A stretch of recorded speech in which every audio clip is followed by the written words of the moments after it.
Anyway,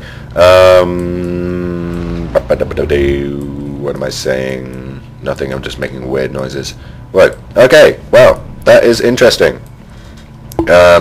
We see that Xeon has moved his MCV and has deployed right on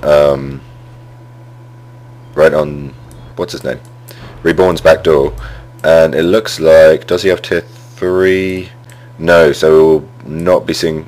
He's just put down his tier 3, which means he's going to harass Xeon's economy with his sonic emitters. Now I'm interested to see whether.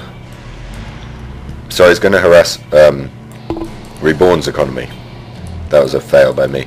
I'm interested to see whether he's caught up or not yet. He has 2 harvesters here, 2 here. That only makes 4. He should really have more on his, or sell off one of his refineries, because that's a poor ratio. And he had 1 which has cleaned up all this blue tiberium. So he's still significantly behind in terms of economy. Since already only on this field there are 6, which is 2 more than Xeon has overall. And then on this field there are another 4. So he's in trouble in terms of economy, but he is just going to rape all of these harvesters with this sonic emitter. And here we do see sniper teams running in and headshotting all these guys. Yeah, so that's quite cool. They have quite nice looking laser sights, I've always found. I always thought, why the hell does a laser just randomly stop? A laser just keeps going, usually, until it hits something. So these just kind of stop in midair, which is a bit strange.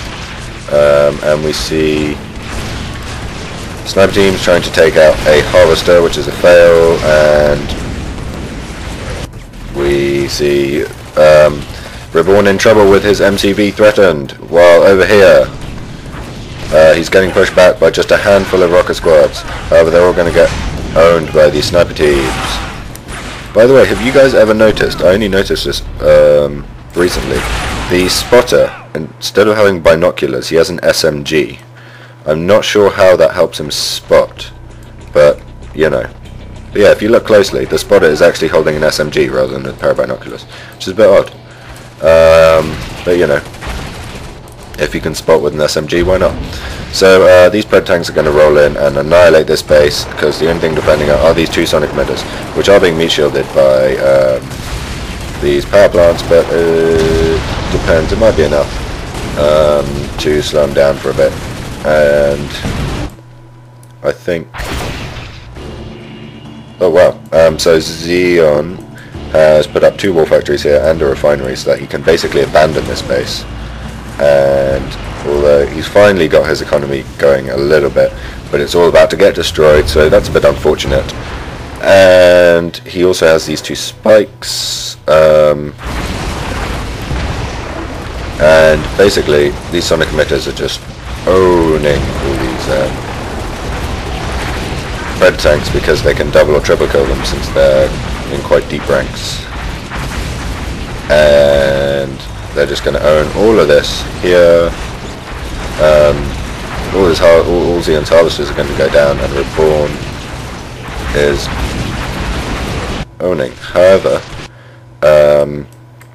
Xeon has a small base set up here with his tier 3 and some Tiberium, which means technically if he can pump out enough railgun Preds quickly enough, he could kill his force.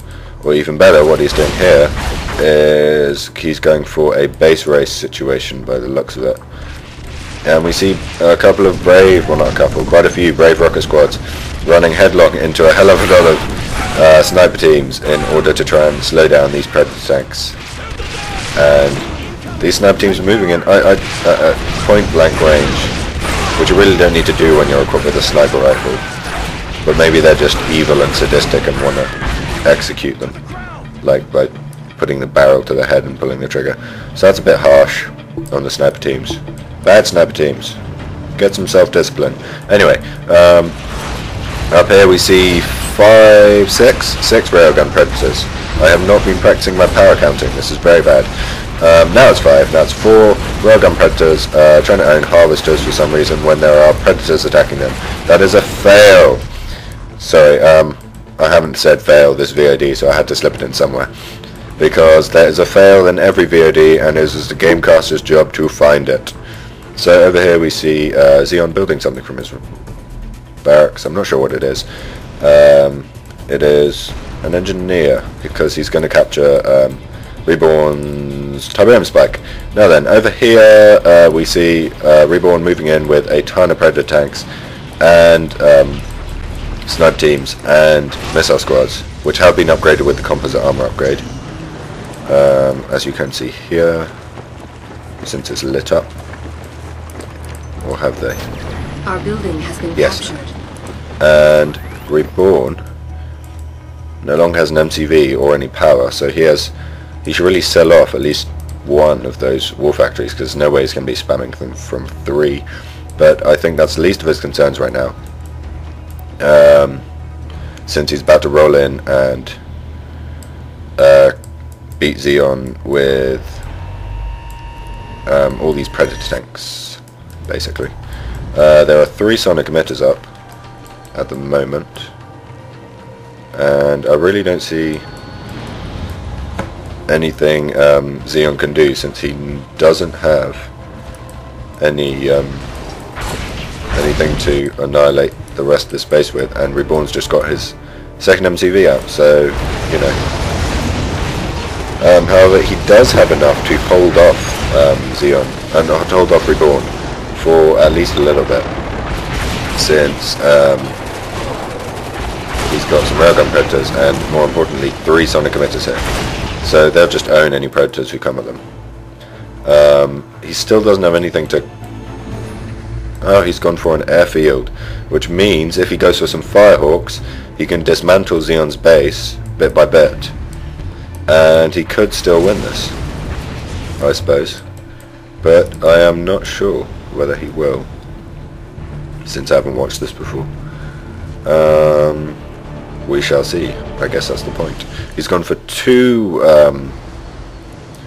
airfields, which means he's going for 8 Firehawks, which can take out an MCV in a single run.